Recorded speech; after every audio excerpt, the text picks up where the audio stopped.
جذبات جتنے بھی تکلیف دہ ہوں، یہ ایک حقیقت ہے کہ جذباتی تکلیف کو بدلا جا سکتا ہے سب سے آسانی کے ساتھ، اور بہت سی تکلیفیں ہیں جن کو اتنی آسانی اور تیزی کے ساتھ بدلا نہیں جا سکتا.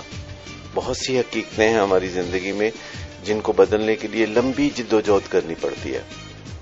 یعنی جو ہمارے جسمانی زخم ہیں ان کو اتنا کوئکلی ہیل نہیں کیا جا سکتا جتنا کہ ہمارے جذباتی جو زخم ہے، جو ایموشنل پین ہے، ایموشنل ٹرموائل ہے، سیکھنے کے بعد اس کو جتنی تیزی سے بدلا جا سکتا ہے، یہ میراکولس ہے، معجزہ نما چیز ہے. ہمارے مالی حالات کی حقیقت کو بدلنے کے لیے کچھ لمبا عرصہ درکار ہوتا ہے. ہمارے معاشرتی حالات کو بدلنے کے لیے لمبے 5 سالہ منصوبوں کی ضرورت ہوتی ہے. لیکن یہ جو ہمیں رنج ہو جاتا ہے کسی اپنے سے، تو اس کو بدلنے کے لیے تو صرف 1 2 3 کہنا پڑتا ہے، چٹکی بجائیں تو گیا. مگر صداقت بھائی، اس میں ایک بڑی ضروری بات ہے.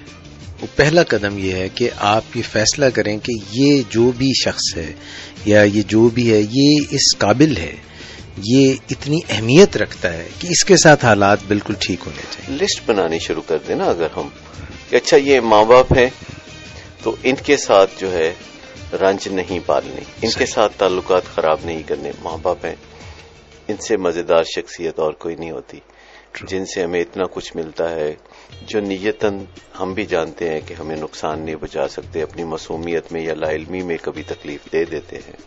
تو ان کے ساتھ جو ہمارا رشتہ ہے اس کو اگر ہم استثناء دے دیں کہ ان کے ساتھ کبھی رنج و الم کو نہیں پالنا، ان کے ساتھ کبھی ذہن میں بغض نہیں رکھنا، منفی سوچ نہیں رکھنی، ان کے ساتھ یعنی سادہ لفظوں میں نہیں لڑنا، تو آپ کی لسٹ کا آغاز ہو گیا. آگے آپ اپنی جو زندگی کی ساتھی ہے، اپنی بیوی یا خامد، اس کو بھی اس لسٹ میں ڈال دیں کہ یہ ان کو بھی بہت امتیاز حاصل ہے میری زندگی میں. تو ان سے نہیں لڑنا. نہیں لڑنے کا مطلب یہ نہیں کہ آپ نے پیسے ہو جانا ہے، آپ نے حق کی بات نہیں کرنی، آپ نے آرام سے بڑے اچھے طریقے سے حق کی بات کرنی ہے. بات الجھ جائے تو اس وقت چھوڑ دیں، کچھ دیر بات کر لیں، ایگزٹ لے لیں.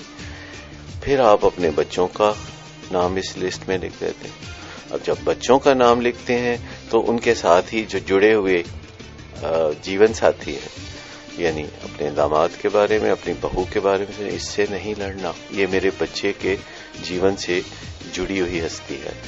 اچھا، یہ لسٹ ہم بناتے چلے جاتے ہیں. یہ ہمسائے ہیں، مغرب میں رہتے ہیں، یہ مشرق میں رہتے ہیں، شمال جنوب میں رہتے ہیں، 4 گھر چاروں طرف، تو ان سے نہیں لڑنا.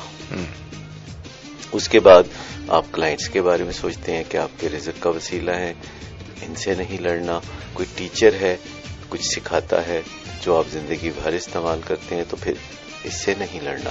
اچھا، یہ کچھ لسٹ میں اگر آپ کو زیادہ تعداد نظر آ رہی ہے تو پھر اس لسٹ کے باہر ذرا تعداد دیکھیں. اس دنیا کی 7 ارب آبادی میں آپ کے لڑنے کے لیے کافی گنجائش ہے اگر آپ نے لڑنا ہی ہے. یعنی جب آپ اتنے لوگوں سے نہ لڑنے کا فیصلہ کرتے ہیں تو نہ لڑنا آپ کے لیے اہمیت اختیار کر جاتا ہے. پھر آپ یوں بھی سوچتے ہیں کہ یہ جو میری گاڑی کا ڈرائیور ہے اس کے ساتھ بھی نہیں لڑنا، اتنی معمولی سی تنخواہ کے ساتھ میرے ساتھ یہ خدمات انجام دیتا ہے. اگرچہ میں یہ بھی سوچ سکتا ہوں کہ میں لڑکے اس کو نکال دیتا ہوں اور بہت بالکل وہ بھی جاتے ہوئے کہے گا جی مجھے صاحب بہت اور مل جائیں گے اور آپ جدا ہو جائیں گے. اس سے کوئی فرق نہیں پڑتا کہ آپ جدا ہو گئے، اس کو اور نوکری مل جائے گی، آپ اور ڈرائیور رکھ لیں گے. لیکن آپ کے جو مسلز ہیں، مینٹل مسلز جو جدائی کے ہیں، جو دوریوں کے ہیں، وہ مضبوط ہو جائیں گے.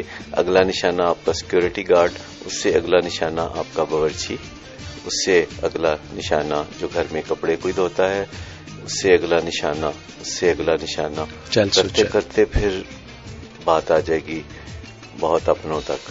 کیونکہ اب آپ کو پریکٹس ہو چکی ہے نا، اب آپ آٹومیٹک ہو چکے ہیں کہ اگر رنجش ہو تو دوری پیدا کرتے ہیں.